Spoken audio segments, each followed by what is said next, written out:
Get out of my house now. Claire, Tinashe's ruthless sister-in-law, bellowed, her voice slicing through the Atlanta heat as she hurled Tinashe's belongings onto the sun-scorched lawn. Moments earlier, Tinashe, a devoted black mother, clutched her identical triplet sons, Kofi, Zuri, and Amari, her heart breaking as their faces mirrored fear, while Claire's venomous eviction shattered their home's warmth. The house, once alive with love, stood silent, its walls echoing betrayal. This searing clash unveils a heart-wrenching saga of racism and greed, exposing a $150 million theft plot. What fuels Claire's vicious betrayal? How will Tinashe, armed with a cryptic letter, reclaim her son's legacy? And what shocking twist will unravel everything? Dive into this tale of justice and resilience. Subscribe to our channel for the latest gripping stories and share in the comments where you're watching from. Stay for a twist that will leave you stunned. Every moment holds a secret you won't believe. The Atlanta sun blazed mercilessly, its golden rays scorching the modest suburban home where Tinashe, a black widow, stood frozen in her living room, her arms encircling her identical triplet sons, Kofi, Zuri, and Amari, as chaos erupted around them. Claire Bennett, Tinashe's white sister-in-law, stormed through the house, her heels clicking with cold authority, directing movers to hurl the family's belongings onto the front lawn.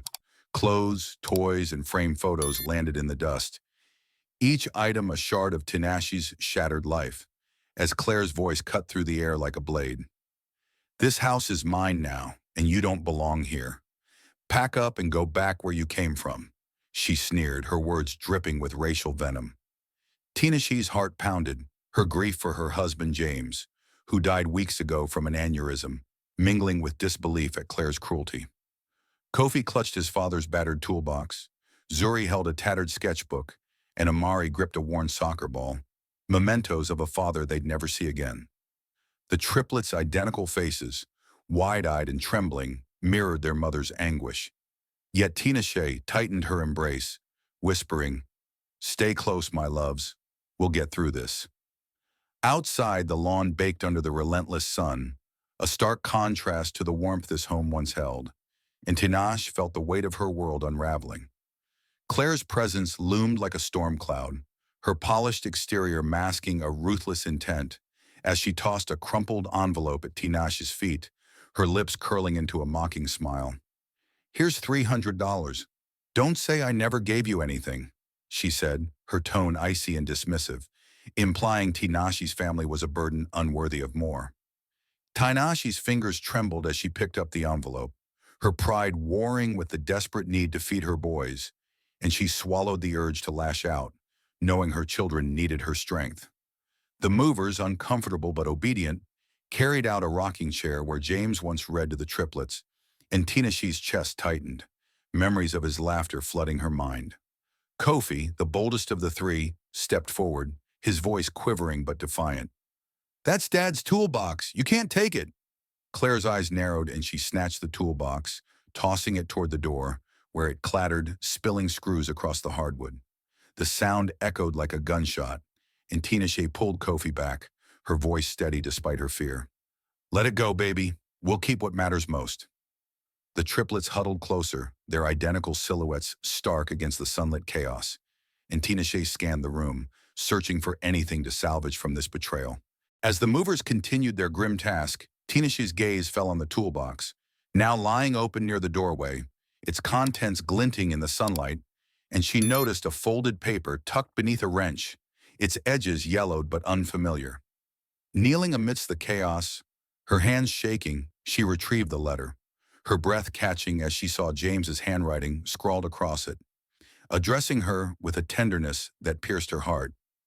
The letter hinted at a legacy and warned of Claire's greed, but its cryptic words, "family secrets," and "protect our boys," offered no clarity, only questions that deepened Tinashe's resolve.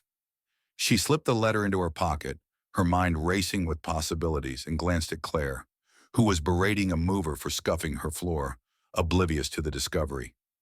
"Hurry up or I'll have you all fired," Claire snapped, her voice laced with entitlement, and Tinashe felt a flicker of anger, tempered by the need to shield her sons. Zuri's small hand tugged her sleeve, his voice barely a whisper. Mama, where will we sleep tonight? Tinashe knelt, pulling all three boys close, and murmured, We'll find a place, my hearts, I promise. The sun's heat pressed against her back, amplifying her vulnerability. Yet the letter's weight in her pocket sparked a faint hope. Across the street, Aisha, Tinashe's kind-hearted neighbor, watched from her porch, her face etched with sorrow as she witnessed the family's plight, and she stepped forward, ignoring Claire's glare. You leave them be, Claire. They've lost enough, Aisha called out, her voice firm despite her age. But Claire spun around, her eyes flashing with disdain. Stay out of this, or you'll regret meddling in my business. The racial undertone in Claire's words stung, yet Aisha met Tinashe's gaze, offering a nod of silent support, a lifeline in the storm.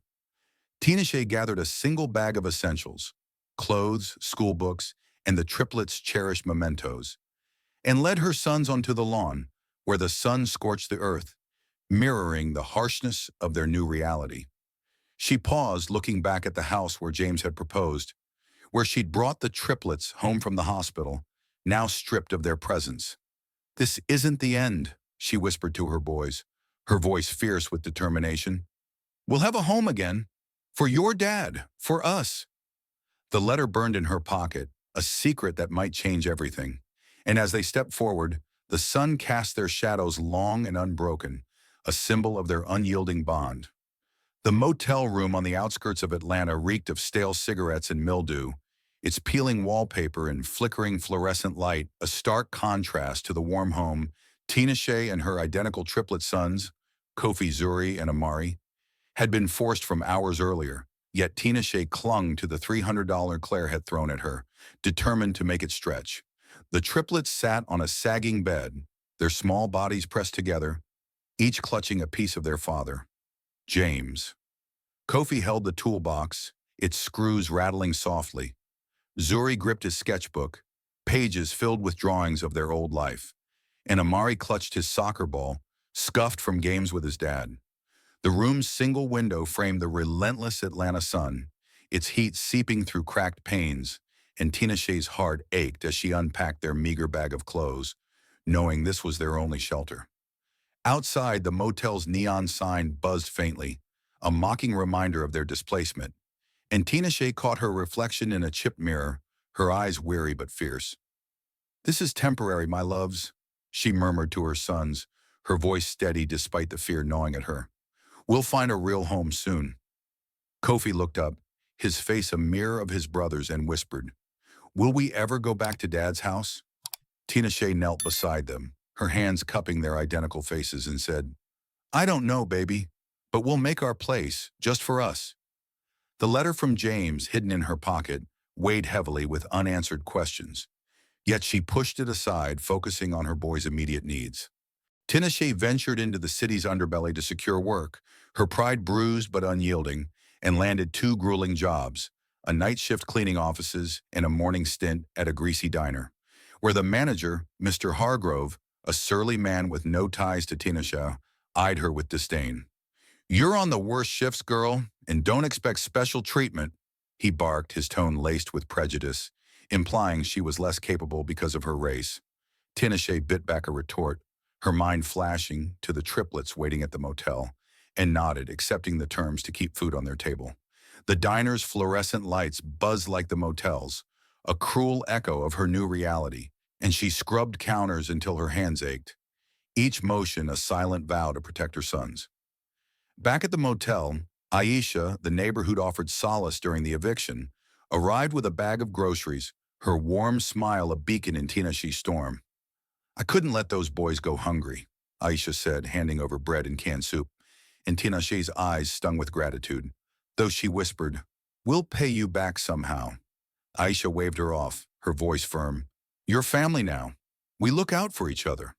The triplets, sensing the kindness, relaxed slightly, and Tinashe felt a flicker of hope, though the motel's thin walls echoed with the sounds of despair from other tenants. The triplets adapted to their cramped new world, their identical faces etched with resilience. Yet the weight of loss lingered as they sat on the motel bed, sharing stories of James to keep his memory alive. Kofi opened the toolbox, running his fingers over the tools and said, "Dad taught me how to fix things. I'll fix this for us." Zuri sketched their old home in his book, his pencil trembling, and murmured, "I miss our room, Mama." Amari, kicking his soccer ball against the wall, added, "Dad said I'd be a star. Can I still be one here?" Tinashe's heart broke, yet she gathered them close, her voice soft but unwavering. "You'll all be stars, and we'll build a place where you can shine."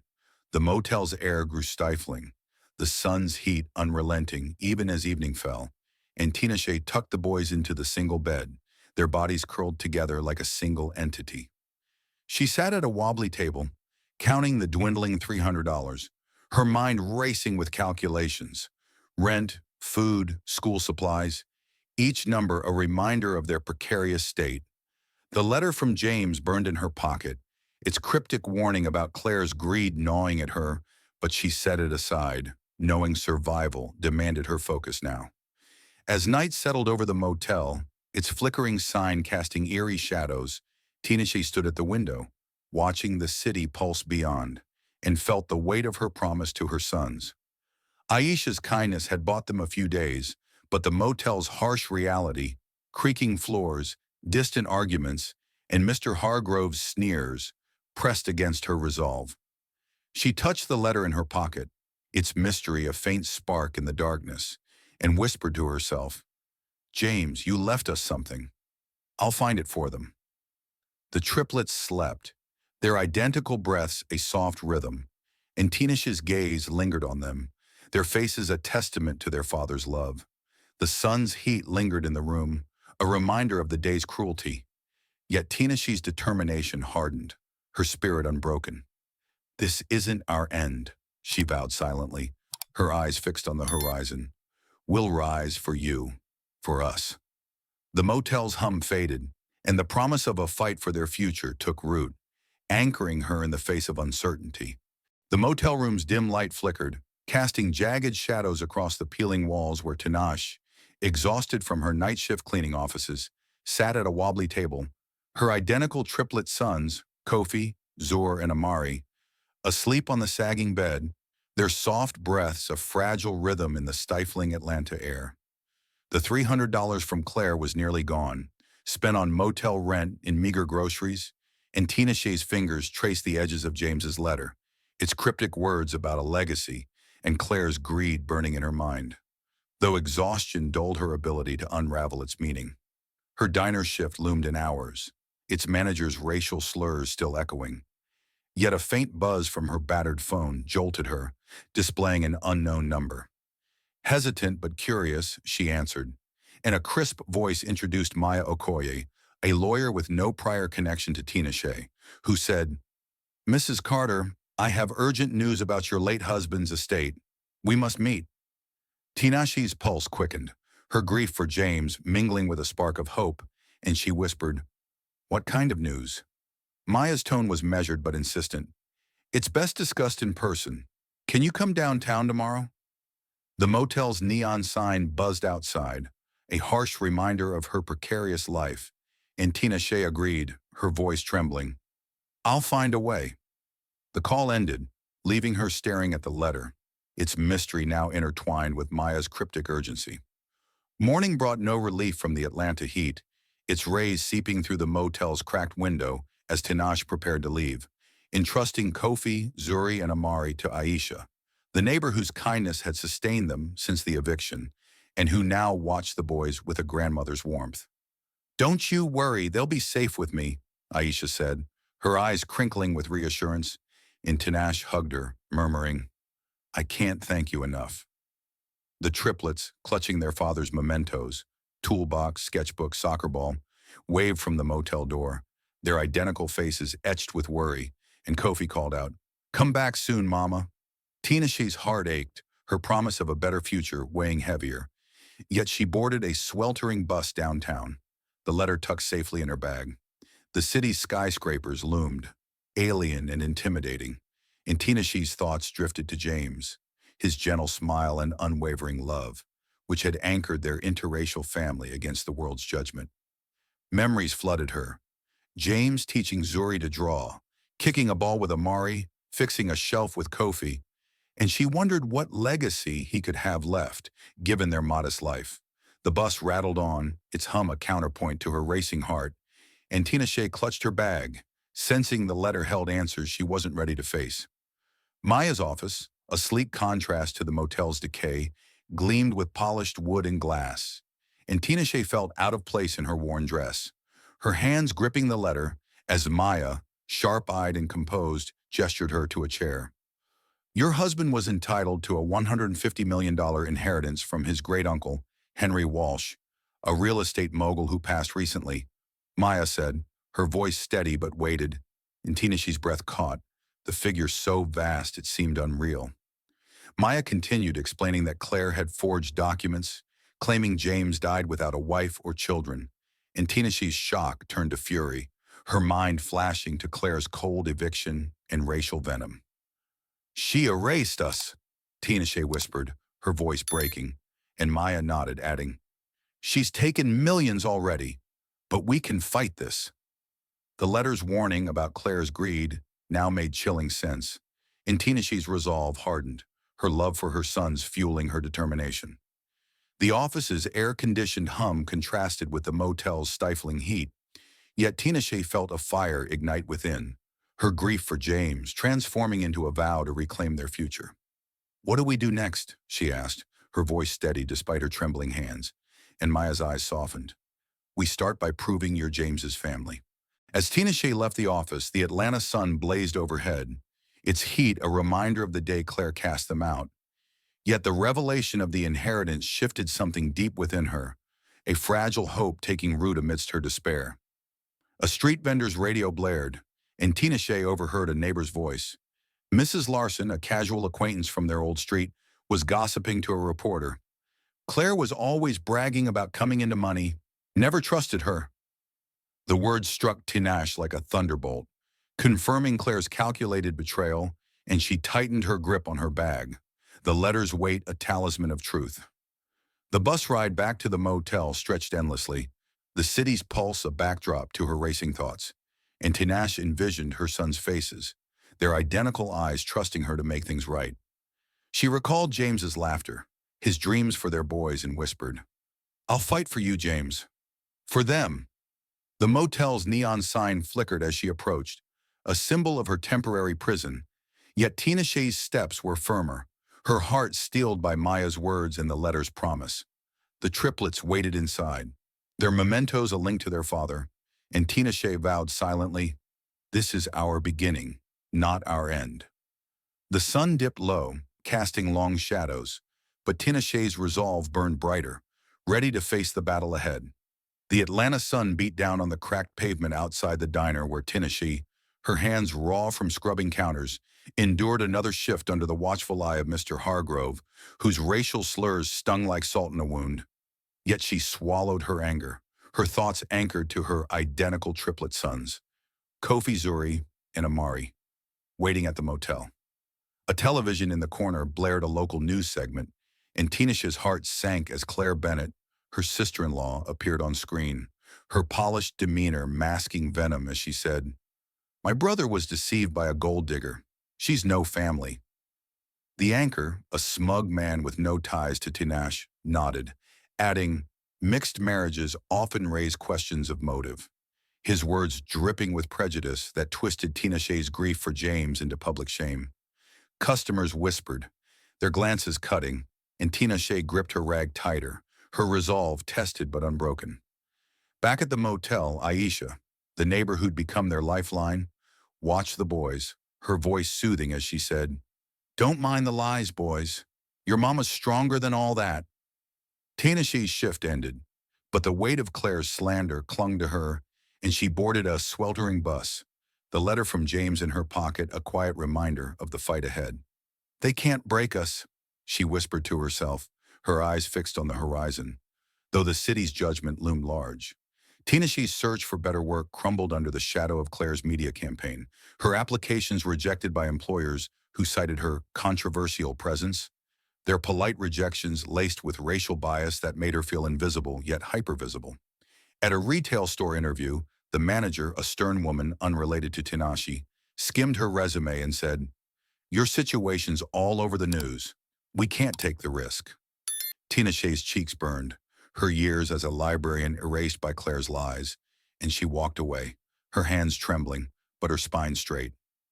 Back at the motel, Kofi returned from school, his face clouded, and tugged at Tinashe's sleeve, saying, "Kids at school called me a liar.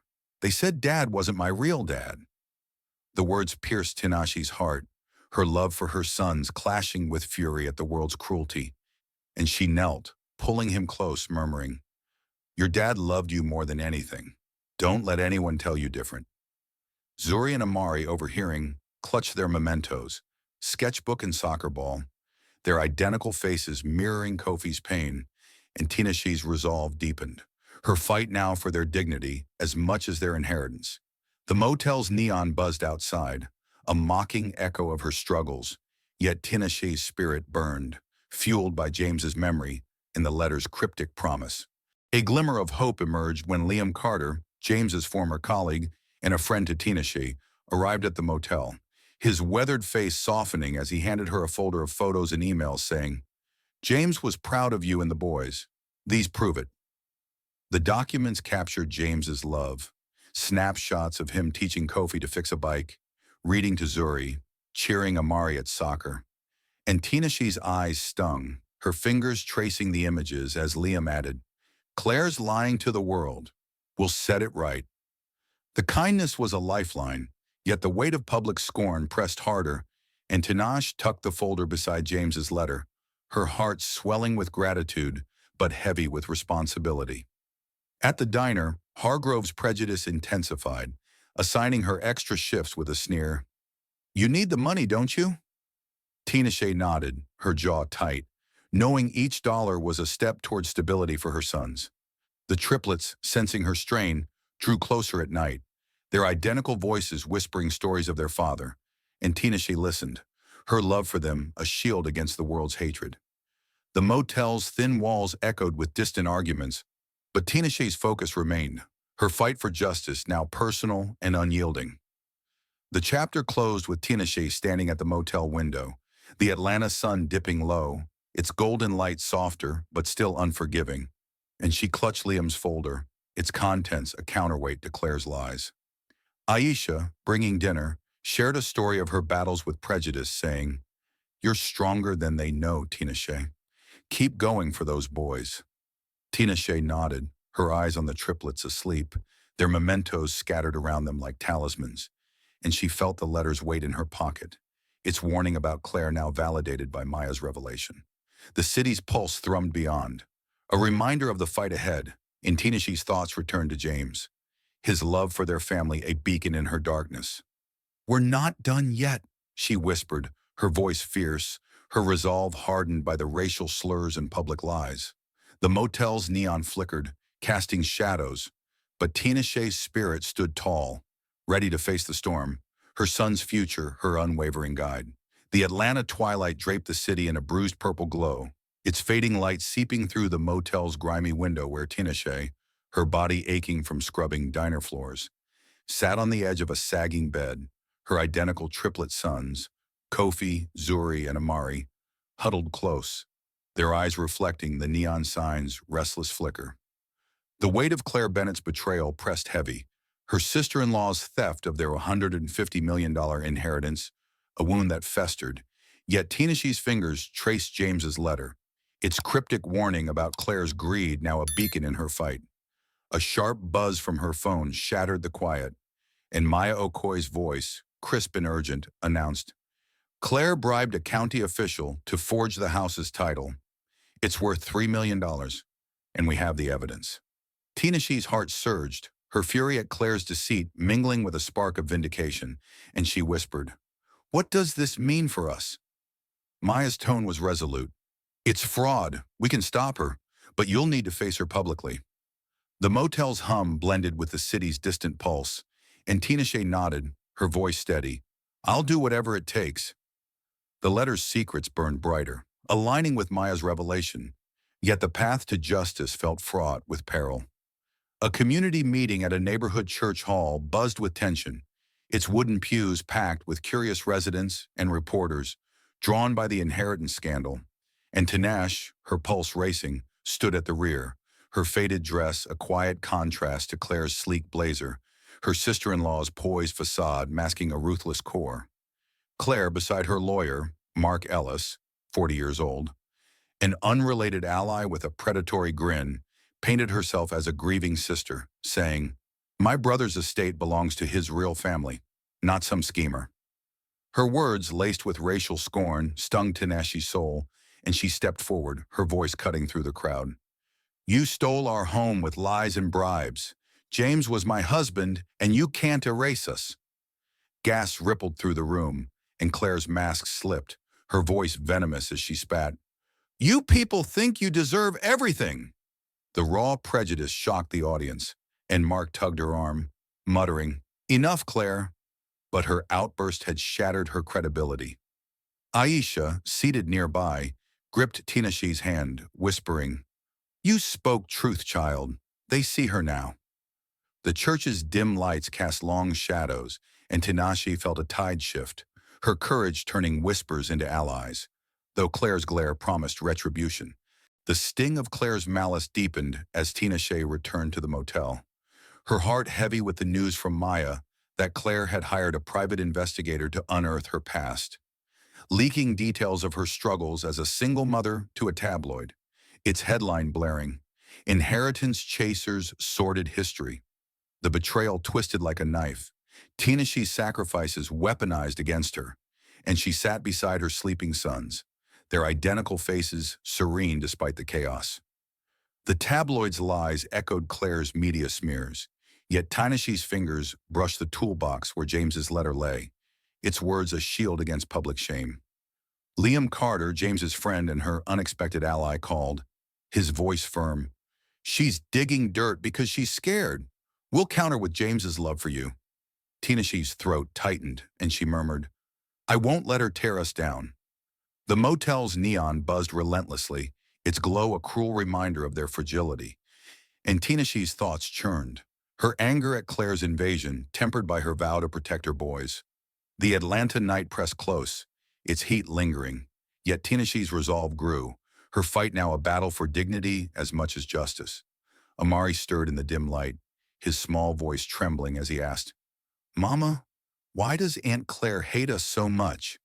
The question pierced Tinashe's heart, its innocence clashing with the world's cruelty, and she pulled him into her arms, her voice soft but fierce. "She's scared of what we mean to your dad. Our love is stronger than her hate." Kofi and Zuri, roused by their brother's words, joined the embrace, their mementos, sketchbook and soccer ball, scattered nearby, and Tinash wove a tale of James's devotion, saying, "Your dad fought for us every day. Now it's our turn." The triplets' identical breaths steadied, their trust in her a fortress against Claire's malice, and Tinashe's love for them burned fierce, unyielding in the face of betrayal. The motel's thin walls echoed with distant noise, yet the room felt sacred, their bond alight in the darkness. Tinashe glanced at the tabloid, its lies a fleeting shadow, and vowed silently, "You'll pay, Claire." The letter's promise and Maya's evidence fueled her fire, and as the boys drifted back to sleep, Tinashe stood, her silhouette framed by the neon's restless glow, ready to face the gathering storm. The Atlanta skyline glowed under a restless dusk, its amber lights piercing the motel's grimy window, where Tinashe, her heart a knot of hope and fear, sat with her identical triplet sons, Kofi Zur and Amari, their faces softened by the neon sign's flicker, yet tense with the weight of their stolen future. Maya Okoye, Tinashe's steadfast lawyer, had ignited a spark of justice, and Tinashe clutched James's letter, its cryptic warning about Claire Bennett's read now validated by the bribery scandal, though the path ahead felt like a tightrope. Her phone buzzed, and Maya's voice cut through, urgent and precise. "We've filed an injunction to freeze Claire's assets. She tried to sell a $10 million beachfront property." Tinashe's breath hitched, her fury at Claire's audacity mingling with relief, and she whispered, "Can we stop her?" Maya's tone was resolute. We're close, but you need to meet me tomorrow. Bring Aisha. The triplets, clutching their father's mementos, toolbox, sketchbook, soccer ball, sensed her shift. And Kofi asked, "Is Aunt Claire in trouble now, Mama?" Tina Shay's voice, steady despite her racing pulse, answered, "She will be, baby. We're fighting for what's ours." The motel's hum echoed the city's pulse, and Tina Shay's resolve hardened, her son's trust fueling her determination under the fading Atlanta sky. In Maya's polished office, the cool air contrasted with the motel's stifling decay, and Tinash, her faded dress a badge of resilience, sat beside Aisha. Yu Ho's warm presence steadied her as Maya laid out the legal strategy, saying, "Claire's bribery gives us ground. We're demanding a full audit of her transactions." Aisha, her eyes fierce with memory, offered to testify, declaring, "I saw Claire throw those boys out like trash. I'll tell the court the truth." Tina Shay's heart swelled, her hands squeezing Aisha's, and she murmured, "You're our rock, Aisha." Maya spread documents across the desk, bank statements, forged titles, Claire's lavish spending. And Tina Shay's anger surged, her mind flashing to the $3 million family home Claire had stolen, its walls once filled with James's laughter. "She thought we'd break," Tina Shay said, her voice trembling but firm, and Maya nodded, adding, "She misjudged your strength." The office's glass walls reflected the city's restless energy, and Tina Shay felt a fire ignite, her fight for her sons now a legal crusade. A photo of the triplets, tucked in her bag, anchored her, and she vowed silently, "We'll take back what's ours, James." The Atlanta dusk deepened outside, its glow a reminder of the battle's intensity, yet Tina Shay's spirit stood unyielding.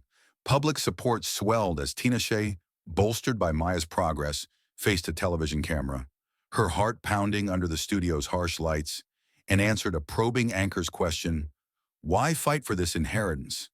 With unwavering clarity, "I worked nights while Claire spent my son's future. James loved us, and I'll prove it." Her words, raw and honest, lit up social media, with honorary Justice Fort Nash trending, and strangers' messages of support flooded her phone, a shield against the racial venom from Claire's campaign. Back at the motel, the triplets watched the interview on Aisha's cracked phone, their identical eyes bright, and Zuri exclaimed, "Mama, you're like a superhero." Tina Shay smiled, pulling them close, and murmured, "I'm just fighting for you, my loves." The tabloid lies Claire had spread lingered like a shadow, yet the public's growing sympathy fortified Tina Shay's resolve, her love for her sons a bulwark against prejudice. The motel's neon buzzed relentlessly, its light casting restless shadows, and Tinash tucked the boys in, their mementos a link to James's love, her heart buoyed by the world's unexpected embrace. A shocking revelation jolted Tinash's fragile hope, as Maya called, her voice tense. Claire tried to transfer $5 million in cryptocurrency offshore. We've traced it, but she's desperate now. Tinashi's blood ran cold, her mind reeling at Claire's cunning, and she clutched the letter, its warning about Claire's greed now a stark reality. Liam Carter, Ames's loyal friend, arrived at the motel, his face etched with urgency, saying, "She's trying to vanish with your money. We'll stop her." Tina Shay nodded, her voice fierce. "She won't take our future." The cryptocurrency scheme, a modern twist to Claire's fraud, stunned Tina Shay, its digital trail a damning thread Maya promised to unravel, and her thoughts raced, her fear for her sons tempered by the mounting evidence. The Atlanta night hummed beyond the motel's thin walls, its sounds a reminder of the city's indifference. Yet Tanashi's determination surged, her fight now a public stand against betrayal. She glanced at her sleeping sons, their identical faces serene, and whispered, "We're almost there, James." The neon sign flickered, casting a restless glow, but Tina Shee's resolve burned brighter, ready to face the legal storm ahead. The Atlanta courtroom hummed with tension, its polished wood and high ceilings amplifying the stakes as Tina Show, her heart pounding like a drum, sat behind the prosecutor's table, her identical triplet sons, Kofi, Zuri, and Amari, beside her, their wide eyes scanning the packed gallery of reporters and onlookers drawn by the $150 million inheritance scandal.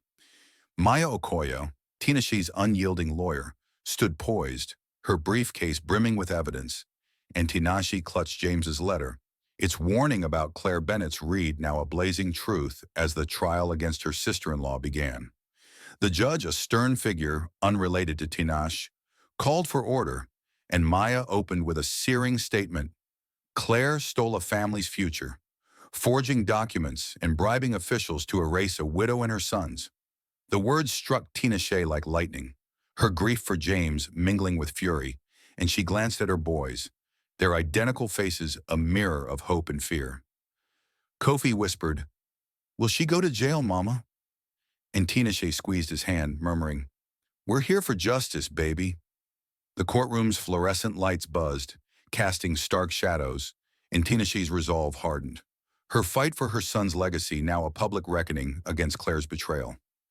Maya's evidence unfolded like a storm, her voice steady as she presented emails, surveillance photos, and a county official's confession, each piece exposing Claire's calculated fraud. And Tinashe's breath caught, her mind flashing to the day Claire threw them out under Atlanta's scorching sun. The photos showed Tinashe and her sons at the motel, unaware of being watched, and Maya declared, Claire stalked a grieving family to secure her theft. The gallery murmured, their sympathy shifting, and Tinashe's heart ached, her son's vulnerability laid bare for all to see. Aisha, the neighbor who'd sheltered them, took the stand, her voice trembling but firm. I saw Claire toss those boys' things like garbage. She had no mercy. Tinashe's eyes stung, her gratitude for Aisha's courage a lifeline, and she whispered, Thank you, Aisha.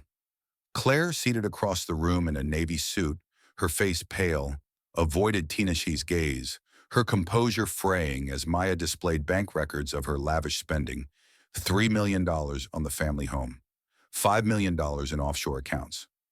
The courtroom's air grew heavy, its silence deafening, and Tinashe felt a tide turn, her son's future inching closer to reclamation.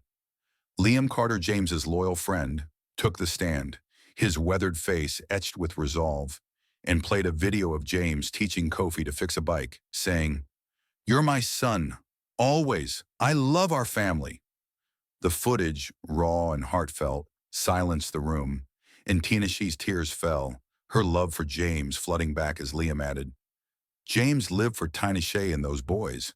Claire's lies can't change that. The triplets, clutching their mementos, toolbox, sketchbook, soccer ball, gripped Tinashe's hands, their identical eyes bright with pride, and Zuri whispered, That's Dad, Mama. The video shattered Claire's narrative, her lawyer, Mark Ellis, 40 years old, scrambling to object, but the judge's gavel fell, his voice sharp. Overruled, let the truth speak. Claire's face crumpled, her polished facade cracking, and Tinashe felt a surge of vindication, her fight no longer just for money but for James's memory. The courtroom's lights flickered, casting fleeting shadows, and Tinashe's heart swelled, her son's trust anchoring her against Claire's unraveling deceit. Claire's testimony was a desperate unraveling, her voice quivering as she took the stand, claiming, I thought I was protecting my brother's legacy. I didn't know about his family. Maya's cross-examination was relentless, her questions piercing. Did you not know when you bribed an official or when you stalked those children? Claire stammered, her eyes darting, and admitted, I was scared. I made mistakes. The confession, wrung from her, stunned the gallery, and Tinashe's fury flared, her mind replaying Claire's racial venom and the $300 tossed at her feet. The jury, their faces grim, deliberated briefly, and the foreman rose, declaring, On charges of fraud and conspiracy, we find the defendant guilty. She must repay $160 million. Tinashe's breath caught, her tears falling not from joy but relief, and she pulled her sons close, whispering, We did it, babies. For Dad. Claire's head bowed, her defiance gone, and the courtroom's hum faded, leaving Tinashe's resolve shining, her fight for justice now a triumphant step toward healing. The Atlanta dawn painted the sky in soft pinks, its gentle light filtering through the windows of the family home, where Tinashe, her heart brimming with bittersweet hope, stood on the porch. Her identical triplet sons, Kofi Zuri and Amari, clutching their father's mementos as they stepped into the house Claire had stolen, now rightfully theirs again. The $150 million inheritance, secured after Claire's conviction, had unlocked this return. Yet the home's familiar walls, where James had proposed, where the triplets had taken their first steps, felt both sacred and haunted, and Tina Shay's fingers brushed James's letter, its words a guiding star through their ordeal. Kofi ran his hand along the staircase, his voice soft. "It smells like Dad, Mama." And Tina Shay smiled, pulling him close, murmuring, "He's here with us, baby." The boys explored, their identical laughter echoing, and Tanashi began renovations, choosing blues and golds James loved, her hands trembling as she painted over the scars of their eviction. Aisha, the neighbor whose testimony had bolstered their case, arrived with a homemade pie, saying, "Welcome home, child. You've earned this." Tina Shee's eyes glistened, her gratitude deep, and she whispered, "We wouldn't be here without you." The morning light warmed the porch, a contrast to the scorching sun of their exile, and Tinashe's spirit lifted, her son's joy a testament to their resilience. The James Carter Foundation took root in Tinashe's heart, its mission to aid victims of family fraud and racial injustice a tribute to James's love, and she poured her energy into its launch, her office a modest room in the renovated home, its walls adorned with photos of the triplets. The foundation's first act was restoring Aisha's home, seized by a predatory lender Claire had manipulated, and Aisha, tears streaming, hugged Tinashe, saying, "You're an angel, girl. James would be proud." Tinashe's chest swelled, her purpose clearer, yet the weight of Claire's betrayal lingered, her racial venom a scar on their journey. She met with community leaders, her voice steady as she advocated for the foundation's work, declaring, "No family should lose their home to greed or hate."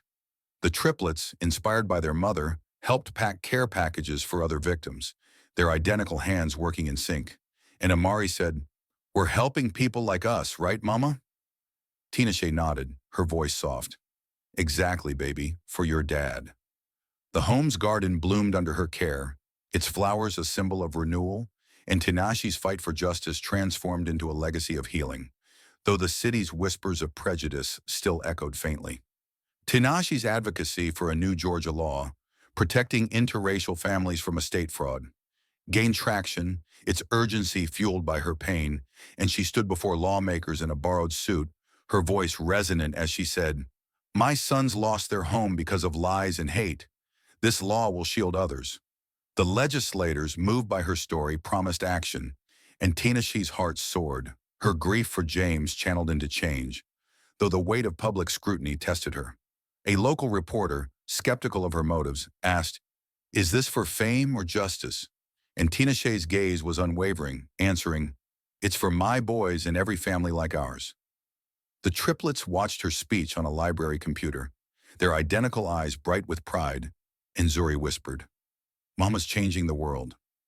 Back at home, Tina Shay tucked them in, their mementos, toolbox, sketchbook, soccer ball, scattered nearby, and she murmured, "We're building something bigger, loves."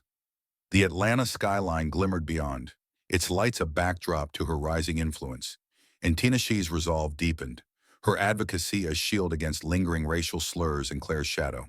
A quiet romance blossomed with Liam Carter, James's friend whose courtroom testimony had swayed the jury, his steady presence a balm as he joined Tinashe for coffee on the porch, saying, "You're unstoppable, Tinashe."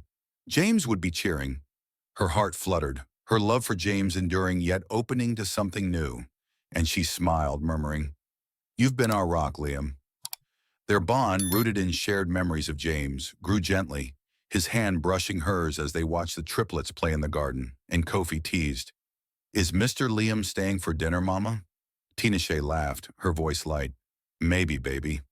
The foundation's work and her advocacy consumed her days, yet Liam's quiet support anchored her, his presence a promise of stability.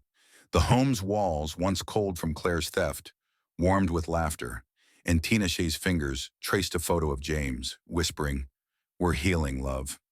Thank you." The Atlanta dusk settled, its glow softer now, and Tina Shay's spirit soared, Her son's laughter and Liam's kindness a tapestry of triumph. Her fight for justice now a foundation for a new beginning.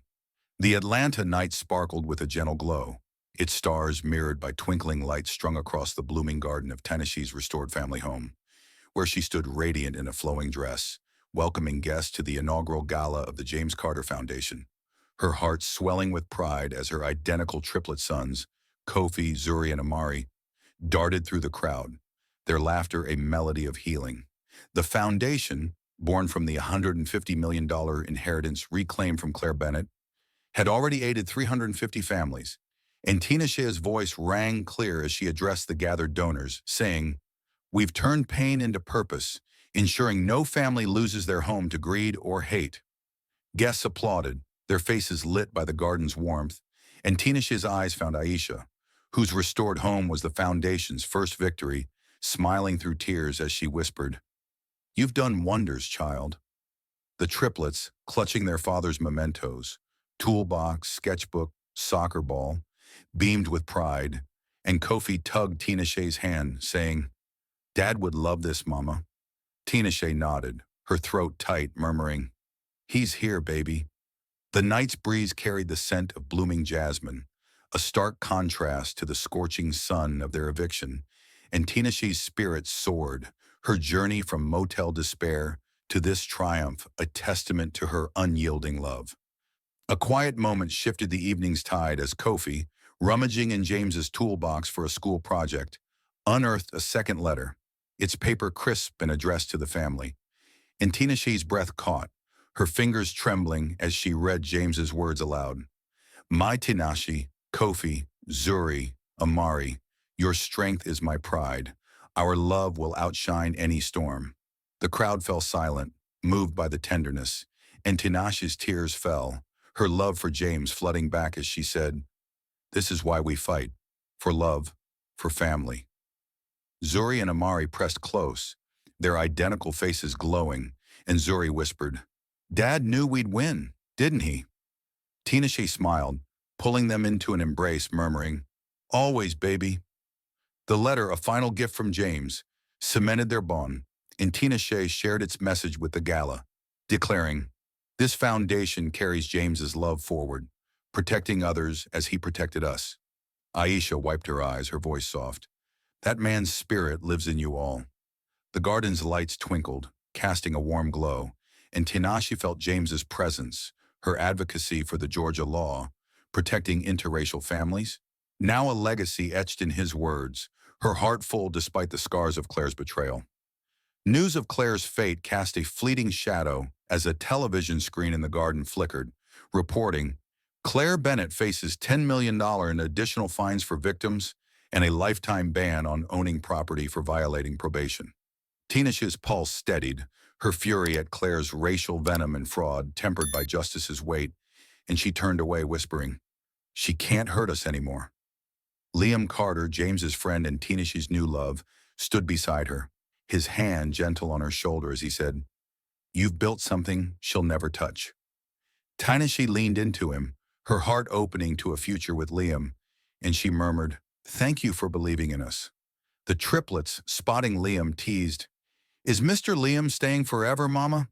And Tina Shea laughed, her voice light, "We'll see, babies." The report faded, Claire's broken figure a distant memory, and Tina Shea's focus returned to the gala, its joy a shield against past pain. The Atlanta skyline shimmered beyond, its lights a backdrop to her triumph, and Tina Shea's resolve glowed, her foundation in law a monument to overcoming prejudice and greed. The evening closed in the family's living room, its walls warm with James's favorite colors, where Tinash and the triplets sprawled on a couch, eating ice cream and laughing over memories, their mementos scattered like treasures.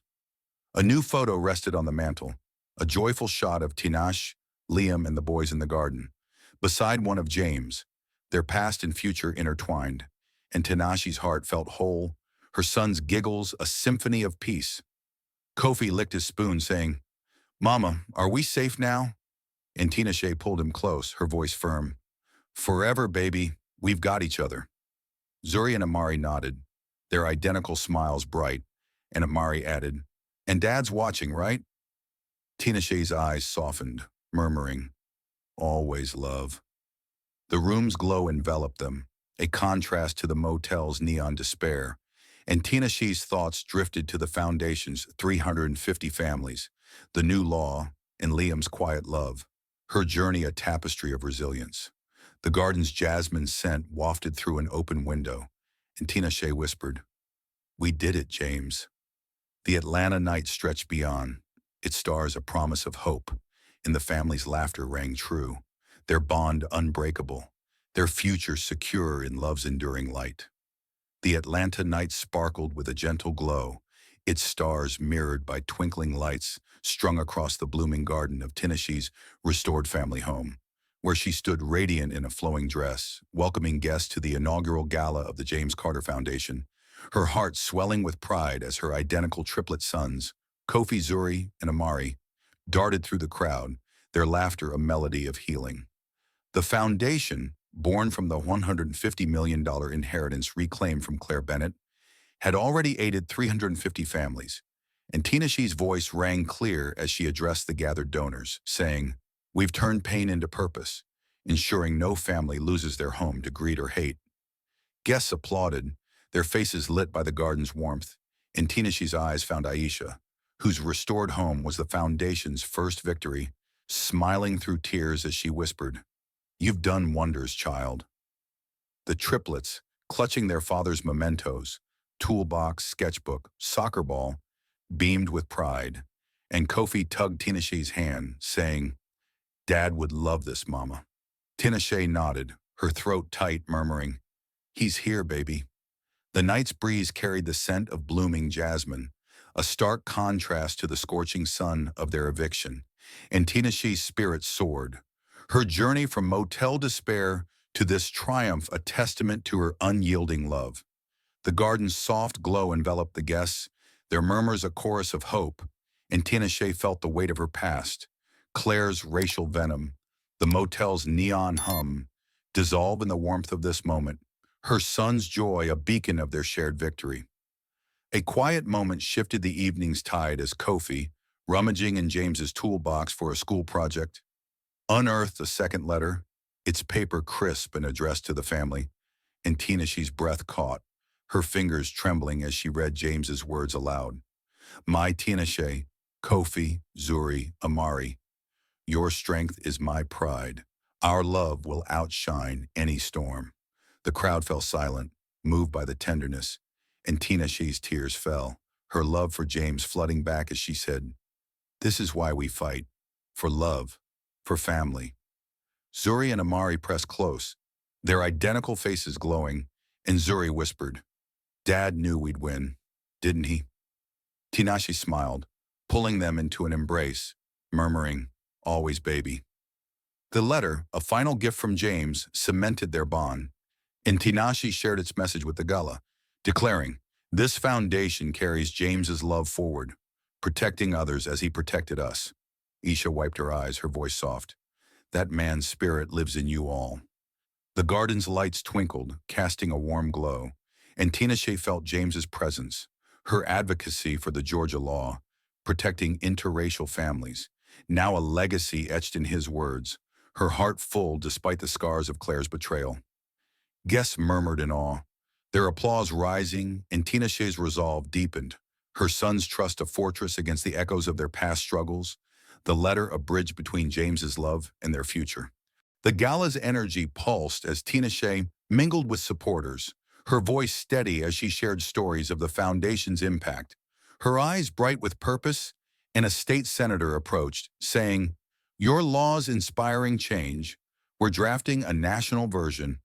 Tinashe's heart leaped, her advocacy for interracial families now rippling beyond Georgia, and she replied, "It's for my boys and every family like ours."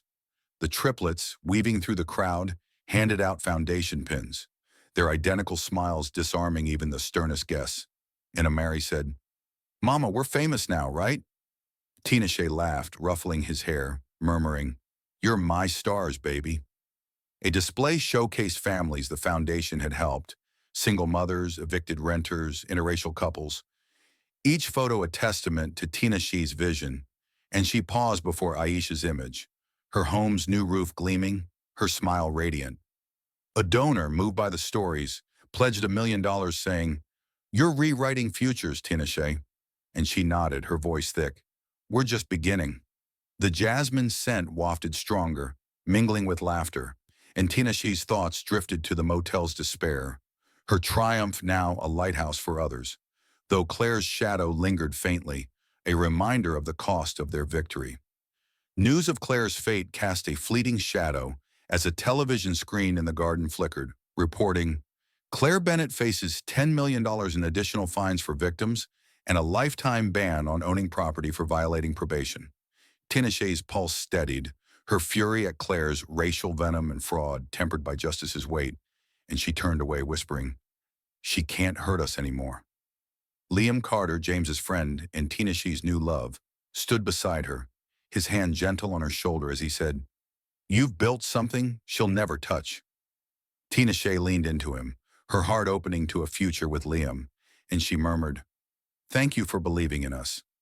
The triplets, spotting Liam, teased, "Is Mr. Liam staying forever, Mama?" And Tinashe laughed, her voice light. "We'll see, babies." The report faded, Claire's broken figure a distant memory, and Tinashe's focus returned to the gala, its joy a shield against past pain. The Atlanta skyline shimmered beyond, its lights a backdrop to her triumph, and Tinashe's resolve glowed, her foundation in law a monument to overcoming prejudice and greed. Guests raised glasses in a toast, their voices a chorus of gratitude, and Tinashe felt the scars of Claire's betrayal fade, her son's laughter a balm that healed her soul. The gala's warmth lingered as Tinashe led a tour of the home, its walls adorned with James's favorite blues and golds, and guests marveled at the nursery where the triplets once slept. Now a study for the foundation's work, its shelves lined with letters from grateful families. A young mother, saved from eviction by the foundation, clasped Tinashe's hand saying, "You gave us a home. I can't thank you enough." And Tinashe's eyes glistened, replying, "We're in this together." The triplets, trailing behind, showed off their rooms, their identical voices bubbling with pride, and Kofi said, "This is where Dad read us stories." Tinashe's heart ached, her love for James eternal yet softened by time, and she murmured, "He's still telling them, baby." The garden's lights cast playful shadows, and Tinashe paused at the porch swing where James proposed, her fingers tracing its wood, whispering, "We've honored you, love." Liam joined her, his presence steady, and said, "You've made this house a home again." And she smiled, her voice soft. "With you here, it's more than that." The night's breeze rustled the jasmine, and Tinashe's spirit felt light, her journey a mosaic of loss and love, her son's future secure in the home they'd reclaimed. The evening closed in the family's living room, its walls warm with James's colors, where Tinashe and the triplets sprawled on a couch, eating ice cream and laughing over memories, their mementos scattered like treasures.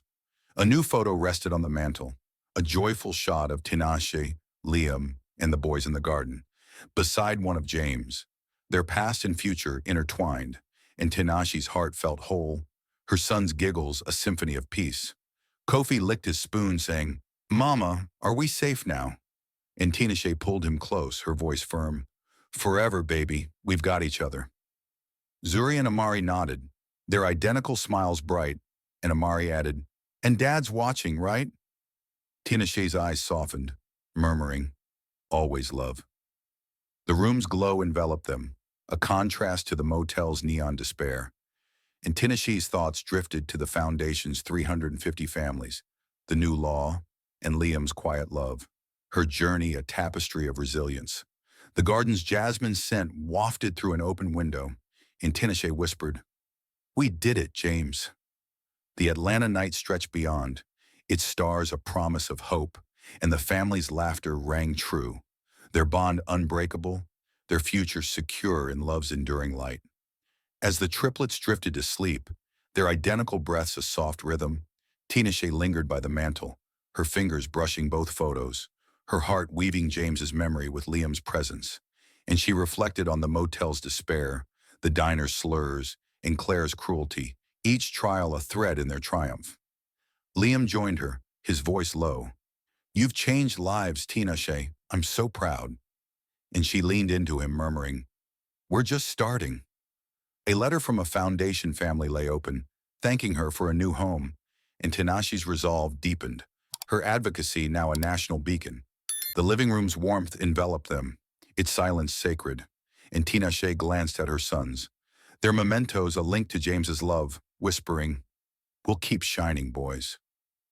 The Atlanta skyline twinkled through the window, its lights a canvas of possibility, and Tinashe's spirit glowed, her legacy a testament to love's power over hate, her family's laughter the sweetest victory of all. As the Atlanta stars fade, Tinashe's triumph, her unwavering love for Kofi, Zuri, and Amari, her fight against Claire's betrayal, and her rise as a beacon of justice, leaves a lasting echo, a testament to resilience over hate. We hope this story of family, courage, and healing has touched your heart, inspiring you to reflect on the power of love in overcoming adversity. What moved you most about Tinashe's journey? Share your thoughts in the comments. Your voices matter. Thank you for joining us in this emotional tale, for standing with Tinashe and her boys through their darkest days to this radiant dawn. Your support means the world, and we can't wait to share more stories of triumph with you. Until next time, keep shining, keep loving, and stay connected. See you soon.